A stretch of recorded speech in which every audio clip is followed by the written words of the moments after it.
subaproveitado, assim, não... Posso fazer uma proposta? Eu não sei quanto tempo nós temos. Faça. Pode fazer. A proposta é, eu gostaria que a Eliane falasse um pouco sobre o ensino, porque o ensino em Londrina é um dos melhores do Brasil, Sim. sem dúvida nenhuma. E depois eu gostaria de falar um pouco também sobre a década de 1970, que foi a década das grandes transformações de Londrina, para nós atualizarmos Perfeito. um pouco o nosso... O público.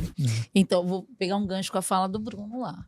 Né? Quando o professor falou da questão da fotografia, você fala da imigração japonesa. Eu acho muito interessante quando a gente fala dos primeiros grupos que chegam, a fotografia está junto.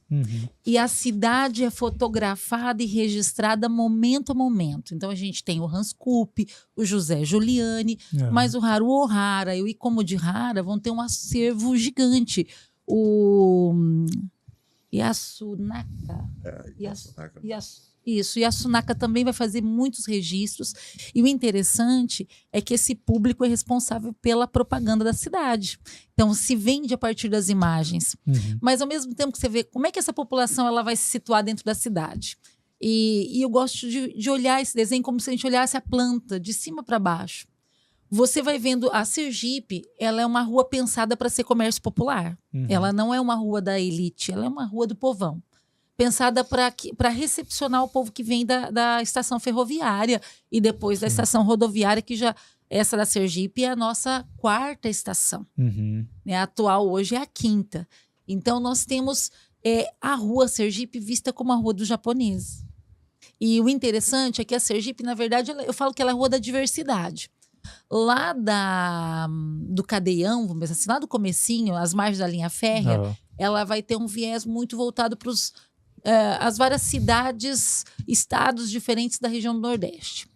Da Mato Grosso até mais ou menos a metade do quarteirão, quase chegando no edifício Tóquio, ela é muito sírio-libanesa. Você vai ter o Quimerama como reflexo ali naquele entorno, mas você vai ter também a marca, eu falo dos bazares, eu falo das delicadezas. É uma característica muito presente também na cultura japonesa.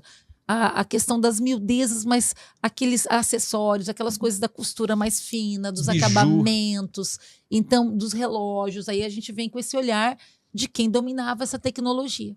E do edifício Tóquio em diante, ela é uma rua que tem Casa Agita, Bazar Ajimura. Recentemente, né, a gente teve a Tricolândia mudando de donos ali, mas por muito tempo uma família de japoneses. Então você tem esse público que ele vai até o final da Sergipe e dá sequência Quintino. Então, e aí quando a gente fala, né, o professor falou, como é que fica a questão da educação? Esse público, que também é, de certa forma, perseguido, também é apontado, ele não ocupa espaços muito na região central. Tem poucos, tem alguns, mas a grande maioria tem a ideia da colônia. Então, eles vão ficar nos extremos. Você tem os alemães no extremo da região norte, o núcleo rural, que é o Heimtal, a Varta, poloneses, mas catarinenses, descendentes de poloneses. E você tem aqui na região leste, no entorno ali da Cel, aeroporto, ali é uma marca de japoneses muito grande. É uma presença muito marcante. E aí, quando você começa a olhar esses públicos, por exemplo, quando a gente fala até mesmo da Mesquita, que também está ali às margens da São João. O que era São João? Era a rua das serrarias. A Celso Garcia Cid era onde a gente vai ter essa indústria mais pesada, das cerâmicas, das serrarias. Então, esse público, ele está nos extremos. Não é o público que eu valorizo desse recorte de uma malha urbana, central, no entorno ali do que era o escritório da companhia, a igreja matriz. Então, você tem esse público se situando em alguns extremos e voltado para um comércio mais popular, a princípio. E aí, a gente vai entrar na questão da educação. E todo esse monte de gente que vai chegando, de culturas diferentes, como eles se organizam com a educação? O primeiro ciclo de educação da cidade é étnico. São as escolas étnicas. É aquela escola que vai atuar às vezes como um clube, um local de reunião das famílias, mas também vai dar aula. E vai ter o horário da aula que vai ensinar o japonês, por exemplo, e o português em outro horário. Então, a escola étnica, ela sempre vai manter a língua materna. Eu vou ter a primeira unidade escolar da cidade, é a Escola dos Alemães, que é de 1931, no Heimtal. E aí você tem a escola dos japoneses, que vai ficar mais ou menos, eu não tenho como precisar, mas vai ficar ali mais ou menos no entorno do templo budista que nós temos ali perto da São Jerônimo, também as margens da linha férrea, por ali. E aí você tem escolas étnicas, a gente vai ter escola polonesa, vai ter escola também italiana, vai ficar mais pro lado da propriedade dos Palhano, do Godoy. Porém, a gente, nesse período Vargas, essas escolas são fechadas ou funcionam no anonimato, porque é proibido falar outra língua. Nacionalismo puro. Nacionalismo puro. Por exemplo, a escola do Heimtal é fechada em começo de 45 e reaberta no mesmo ano com outro nome, Padre Anchieta. Então, muitos lugares vão mudando de nome. A Rua Heimtal, que é Duque de Caxias, um bom trecho da Duque de Caxias tinha esse nome, muda para... eu não sei se já é o segundo nome, mas ela vai se tornar Duque de Caxias. Então, eu faço referência a personalidades militares. Eu vou ter muito nome de rua, praças, fazendo referência a esse público que o Vargas, né, ele quer destacar. E, por outro lado, o outro que tem que ser invisibilizado. Né? A Rua Rio Grande do Sul, que a gente também tem, eu falo que são sempre... Vamos pensar esse quadrilátero, quando a gente fala assim da cidade, tem os lotes rurais, certo? O urbano é uma malha xadrez no entorno da elipse, que a gente fala que é onde está a catedral, a igreja matriz. E as 4 ruas que vão definir esse quadrilátero, imagina ali a Duque de Caxias, a Benjamin Constant, que é ali onde é de frente para a estação ferroviária.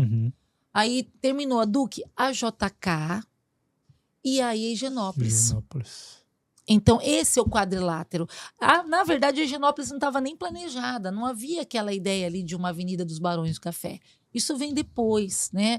A JK, ela era uma rua de mão única, de mão dupla, e você tem ali o final da cidade, o cemitério. Então, para lá só era cafezal. Então, nesses extremos, você tem o rural da cidade. Quando você pensa nessas escolas étnicas, elas estão no rural. Quem está no quadrilátero? A primeira unidade escolar da cidade, da primeira unidade pública, é a escola que eles chamavam de Escola da Professora Mercedes Madureira, que é onde hoje era uma casinha de madeira, onde hoje está a Sonquei, o prédio do Júlio Fugante, e que depois se torna o Hugo Simas, o grupo escolar. Que aí a Mercedes Madureira vai se tornar diretora. Então, a gente tem, primeiro, uma iniciativa étnica, a confessional e privada, porque você vai ter o Mãe de Deus, o londrinense. Então, você não tem uma educação voltada para a massa.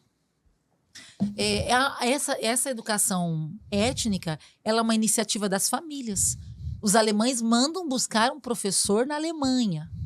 Os japoneses também vão procurar professores entre eles ou trazer gente de fora para ocupar essa função de professor que vai trazer a língua materna. Então, os professores não são daqui. E, por sua vez, quem vem com essa linha mais confessional, religiosa, missionária, é o Mãe de Deus, né? E vem também ali, muitas igrejas vêm protestantes. Então, eu vou ter presbiteriana, eu vou ter luterana, então eu vou ter outras denominações logo no início da cidade. E essas pessoas também vão trazer as suas escolas. Então, educação étnica, educação privada e religiosa, e aí a pública é uma iniciativa do Estado, não é uma iniciativa do município. As primeiras escolas municipais são rurais. A gente vai ter, até os anos 60, mais de 100 unidades escolares municipais no meio rural e apenas, vamos pensar assim, as estaduais, em 1945, vão surgir as 2 primeiras no município. A do Heimtal, que vai ser a Escola Padre Anchieta, e uma escola de uma vila industrial, que é a Santos Dumont, que fica ali às margens da Avenida Bandeirantes, da Arthur Thomas, do Jardim Bandeirantes. Bom demais. Acho que foi a primeira vez que eu consegui ter a visão de uma regionalização assim por localidades. Porque, por exemplo, você foi mencionando assim, a Higienópolis ali era dos Barões do Café. Aí eu pensei, a Higienópolis aqui em Londrina é uma região nobre, né? mas os barões do café eram nobres, né? Então, tipo, você vê que tá tudo ligado. Tem uma raiz. Acho que foi a primeira vez que eu consegui localizar assim. Falei, nossa, tudo faz sentido, né? A escola tá ali porque as pessoas que frequentavam aquele lugar eram de determinada nacionalidade. Sim. Então, a mente aqui. Até a forma da organização, né? Quando você falou sobre esse quadrilátero, ali o centro ele passa essa impressão de ser mais organizado mesmo, né? De ter sido mais planejado do que ao redor, porque Sim. daí a cidade foi crescendo a partir dali, né? Então, o centro é muito diferente do restante da cidade, né? Então... E para e pensa, é uma cidade planejada para ter no máximo 30 mil habitantes. Então, 10 mil no espaço urbano, 20 mil no rural. E hoje tem quase 600 mil habitantes. Sim. Então, assim, o salto é gigantesco. Em 30 anos ela já está verticalizada, já tem prédios na cidade. Então, quando a gente fala ali, 1935, é uma cidade de madeira, um ciclo construtivo onde tudo é de madeira, até a cadeia é de madeira. Sim. Porque a floresta derrubada é matéria-prima. E uma coisa curiosa, né? A cidade é planejada pensando nessas questões dos topos de espigão. É uma cidade onde morar no alto é status. Então, a igreja matriz está no alto. Aí é curioso, porque quando eu penso no final da Sergipe, quando eu penso no início da Higienópolis, as primeiras casas que é do engenheiro da companhia e da família Garcia, né, que ali foi tombado o palacete dos Garcia, está no mesmo topo, a topografia, a altitude da catedral com a casa dos Garcia é a mesma. Então eu penso nessa cidade onde estar no alto é status. Tanto que você pode observar que a Higienópolis, ela tem... Você percebe pelo tipo das construções e o tipo de padrão de comércio, ela é como se ela tivesse estações. A parte mais alta você vê de uma forma... Tenta diferenciar, fazer um divisor de águas, assim, a JK para baixo, JK para cima. Ou você consegue perceber a diferença. É muito marcante. Aliás, ali do Galpão Nelore para baixo, você já percebe diferença. Então, você vai vendo uma cidade que vai se desenhando por esse público.